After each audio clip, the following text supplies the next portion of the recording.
Shabbat Shalom. Shabbat Shalom. Shabbat Shalom.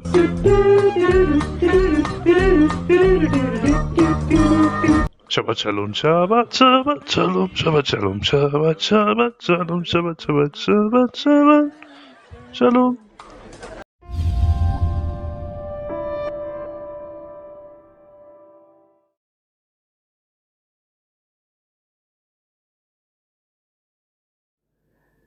Pour certains, Shabbat est synonyme de sieste, de repos, de ressourcement. Pour d'autres, d'interdit et d'obligation. En fait, une religion qui met le repos au centre de ses préoccupations ne peut pas être fondamentalement mauvaise. Soyons sérieux. Aujourd'hui, nous allons parler du Shabbat, qui ne se comprend dans l'optique biblique que par rapport au travail. L'une des principales contributions du judaïsme à l'histoire de l'humanité est probablement cette notion de Shabbat qui a constitué autant une révolution sociale que spirituelle au cœur de l'Antiquité, puisque le Shabbat a posé clairement l'égalité de tous les hommes devant Dieu, tout en consacrant une journée entière à la vie religieuse. Mais tout d'abord, qu'est-ce que le Shabbat ? Le Shabbat est mentionné au début du livre de Bereshit, la Genèse, comme le jour où Dieu, le Créateur, cesse son œuvre de création et d'organisation. Pendant ce que la Bible nomme les 6 jours du commencement, Dieu pose les lois de son univers, les lois de la matière et les lois du vivant, comme les lois physiques, chimiques, biologiques, psychologiques, etc., les principes d'évolution, puis il cesse d'intervenir tout en maintenant le monde dans son cours naturel. Dans le cycle hebdomadaire, le Shabbat correspond au samedi, le 7e jour de la semaine. Et puisque, selon la Torah, la journée commence avec la nuit, comme il est dit, il y eut soir, il y eut matin, le Shabbat débute le vendredi soir avec le coucher du soleil pour se terminer le samedi soir à la sortie des étoiles. Le Shabbat dans la Torah. En fait, la Torah fait plusieurs mentions du Shabbat. Tout d'abord, comme nous l'avons dit dans le récit de la création, à la fin du premier chapitre de la Genèse. Dieu fait Shabbat. Il fait cessation, il marque un retrait, une distanciation par rapport à son monde. Cette distanciation ne signifie pas que Dieu s'absente, mais plutôt qu'il collabore avec l'homme à travers une sorte de contrat que la Bible nomme la bérite, l'alliance. Le Shabbat réapparaît plus tard, au début de la traversée du désert par les Hébreux. La Torah nous apprend en effet que la manne, ce pain du ciel qui va nourrir les Hébreux durant 40 ans, tombait tous les jours, sauf le Shabbat. Mais afin que le peuple puisse se nourrir, une double ration de pain tombait le vendredi, la ration du vendredi et celle du samedi. C'est là d'ailleurs l'origine des 2 pains que l'on pose sur la table durant les repas shabbatiques. Ainsi, nous apprenons que le législateur divin se soumet lui-même aux lois édictées pour son monde. Mais le Shabbat est surtout mentionné dans le premier code révélé aux enfants d'Israël, les 10 paroles ou les 10 commandements, en 4e position, 4e parole, inaugurée par les mots « Souviens-toi du jour du Shabbat pour le sanctifier ». Que commémore le Shabbat ? Et pourquoi le peuple juif respecte-t-il le Shabbat ? Eh bien, 2 raisons nous sont données. Première raison, dans le livre de l'Exode, le Shabbat rappelle que Dieu a fait les cieux et la terre en 6 jours et qu'il a cessé le 7e.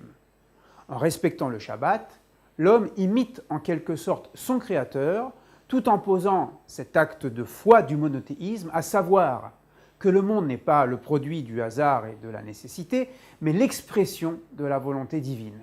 Le monde existe parce que Dieu le fait exister. Deuxième raison, lors de la répétition des 10 commandements dans le Deutéronome, Devarim, Moïse évoque la libération de l'esclavage. En effet, durant 400 ans, les enfants d'Israël subirent le joug de Pharaon qui les obligeait à travailler sans répit et dans des conditions cruelles. Par le Shabbat, au nom de Dieu, le judaïsme proclame la dignité de tout être humain et refuse toute aliénation de l'homme par l'homme. En d'autres termes, le Shabbat proclame autant l'existence d'un Dieu créateur que d'un Dieu libérateur, avec toutes les conséquences religieuses, sociales et économiques que ces proclamations impliquent. Obligations et interdictions. Que faut-il faire? Qu'est-ce qui est interdit le jour du Shabbat? Eh bien, le Shabbat se vit autant par des mitzvot positifs, c'est-à-dire des commandements à accomplir, que par des mitzvot négatifs, c'est-à-dire des interdits.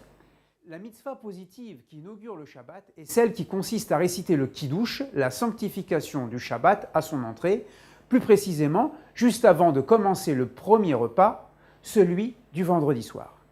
Le Kiddush est récité par le maître de maison sur un verre de vin, en présence de sa famille, éventuellement d'invités, puis les convives procèdent aux ablutions des mains, ce qu'on appelle en hébreu Netilat Yadayim, avant de consommer le pain shabbatique, qu'on appelle les chalot, partagé entre tous les convives.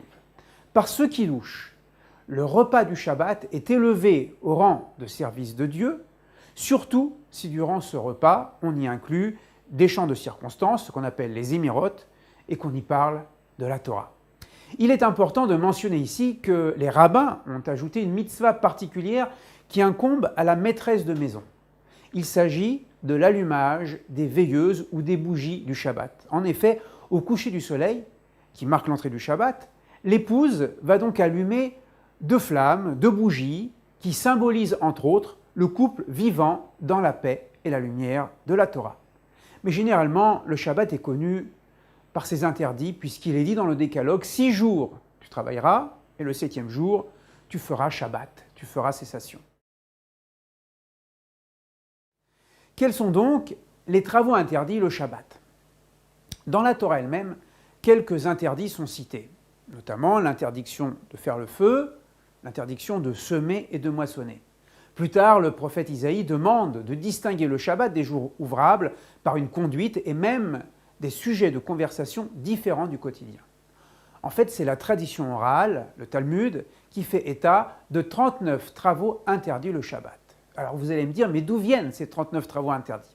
Eh bien, ils sont déduits dans la Torah par la juxtaposition des lois concernant la construction du Mishkan, le temple portatif du désert, et des lois du Shabbat. Cette juxtaposition serait en fait la réponse de Dieu à la demande des enfants d'Israël. En effet, alors qu'ils avaient commencé la construction du sanctuaire dans le désert et la confection des habits sacerdotaux, les chefs de tribu demandent à Moïse si cette construction devait se poursuivre le Shabbat ou être interrompue le 7e jour. Moïse répondit par le Veshameru Béné Israël et à Shabbat. Les enfants d'Israël garderont le Shabbat. En d'autres termes, durant le Shabbat, la construction du temple devait être suspendue. D'une certaine manière, le Shabbat représente un temple dans le temps de la semaine, et le temple du temps possède plus de valeur que le temple de l'espace.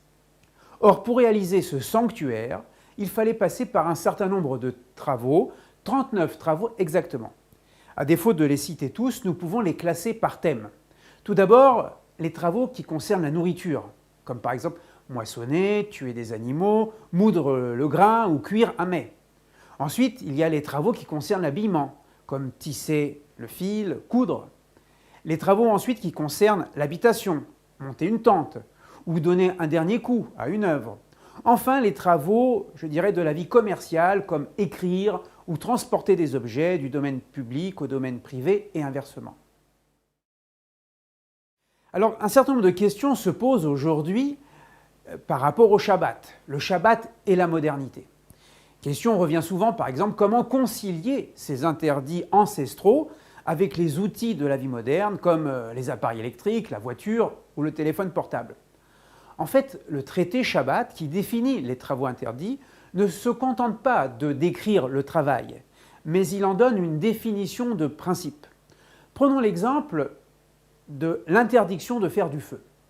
Les rabbins vont considérer que tout travail qui pourrait s'assimiler à la combustion sera interdit. Il existe ainsi ce qu'on appelle les avot, c'est-à-dire les principes, et donc il y aura 39 travaux principiels, et les toladot, les travaux dérivés. En considérant au plan de la halakha que l'allumage d'une lampe aujourd'hui ressemble au travail du feu, c'est-à-dire la production d'une lumière, d'une certaine chaleur, eh bien l'usage de l'électricité a été proscrit. On suivra les mêmes raisonnements pour toutes les innovations technologiques. De prime abord, le Shabbat peut être vu comme une journée de frustration, de rejet de la vie moderne. Il n'en est rien, car le Shabbat est lié à la notion de oneg, la notion de délice, de joie. Ce n'est pas parce que la cuisson ou l'allumage d'une lampe est proscrite que la journée shabbatique est morose, loin de là. Le Shabbat est préparé depuis le jeudi ou le vendredi, c'est-à-dire que les bons plats sont préparés avant, les habits du Shabbat sont lavés et repassés, bref, les besoins vitaux sont préparés en amont, de telle sorte que la journée du Shabbat soit consacrée totalement autant au repos physique qu'à l'étude, à la prière, aux retrouvailles familiales et aux retrouvailles communautaires. Durant le Shabbat, il s'agit moins de fuir le monde que de construire de vrais liens entre les hommes. On pourrait dire que si durant les 6 jours de la semaine, l'homme se préoccupe de son avoir, le Shabbat, l'homme doit se préoccuper de son être.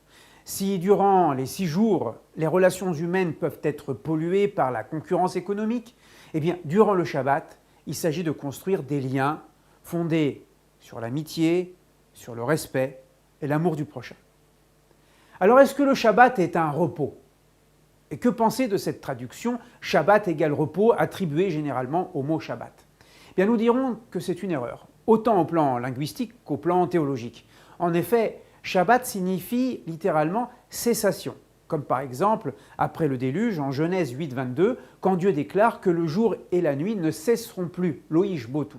Ajoutons qu'au plan théologique, il est difficile de concevoir un Dieu fatigué de 6 jours de labeur et qui prendrait un jour de repos pour recouvrer ses forces. En d'autres termes, Dieu ne se repose pas, mais il cesse volontairement son œuvre créatrice et organisationnelle pour confier son monde à sa créature humaine. Tout au plus, pouvons-nous affirmer que Dieu se repose sur l'homme.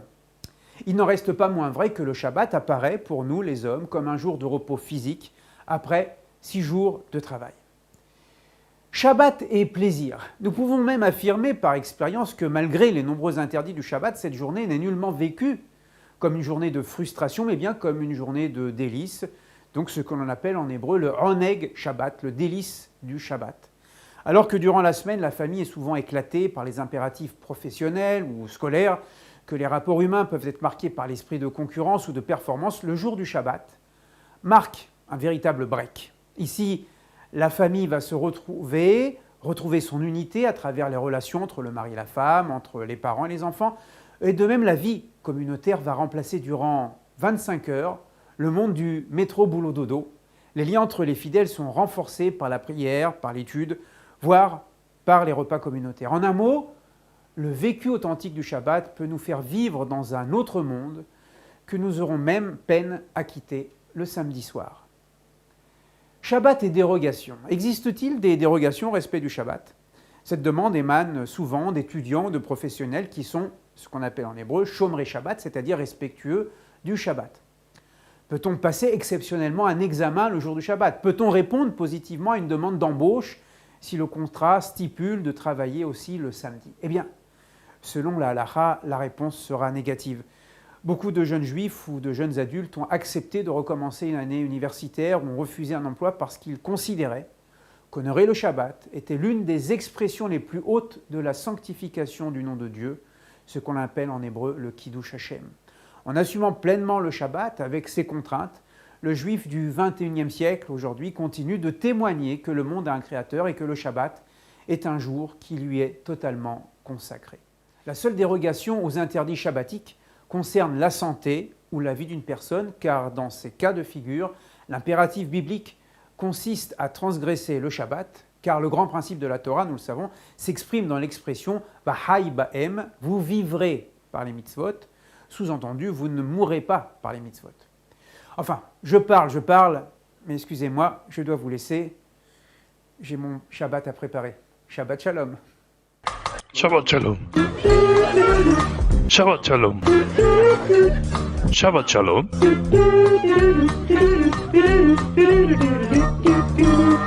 Shabbat Shalom. Shabbat Shalom. Shabbat Shalom. Shabbat Shalom. Shabbat Shalom. Shalom. Shabbat. Shabbat Shalom. Shabbat Shalom. Shabbat Shalom.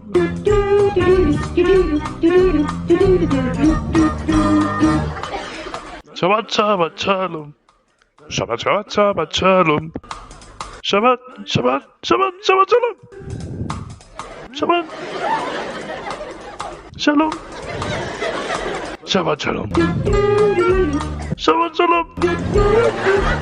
Shabbat Shalom.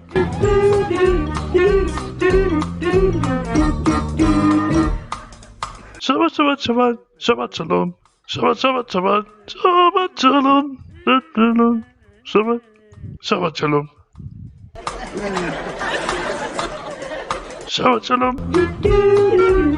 Shabbat Shalom. Shabbat Shalom.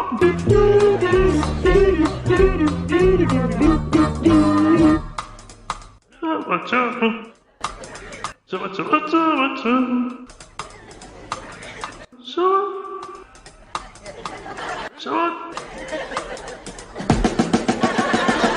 Shabbat Shalom. Shabbat Shalom. Shabbat Shalom. Shabbat Shalom.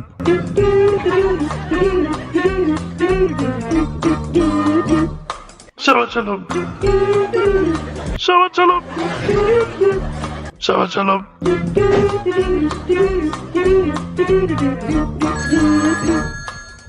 Hello? Okay, just a second. It's for you.